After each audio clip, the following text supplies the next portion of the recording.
Okay, sagutin natin ito. Find the length of one arc of the curve whose parametric equations are x is equal to negative 2 theta minus 2 sine theta and y is equal to 2 minus 2 cosine theta. Okay, paano natin kukunin yan? Alam natin ang formula ng parametric equation para makuha yung arc of the curve is equal to s is equal to square root dx over d theta squared plus dy over d theta squared d theta with respect to integral. Okay, wala siyang binanggit alpha to beta, therefore yung alpha natin is 0, ang beta natin is 2 pi whole circle or whole revolution ang gagawin natin. Okay? Hanapin natin derivatives ng dalawa, imamano-mano natin.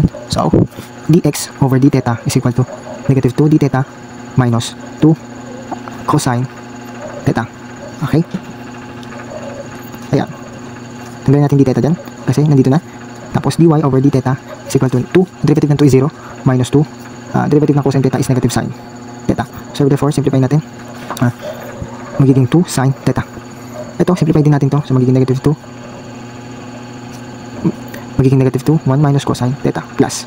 Okay, pwede natin kunin from alpha 0 to 2 pi square root, magiging negative 2, 1 plus cosine theta 1 t squared plus 2 sine theta squared t theta.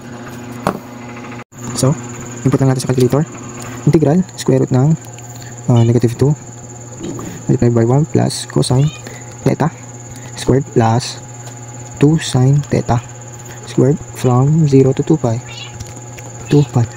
Sorry, make sure na nakarad yung inyong calculator para gumana siya, makuha yung tamang sagot.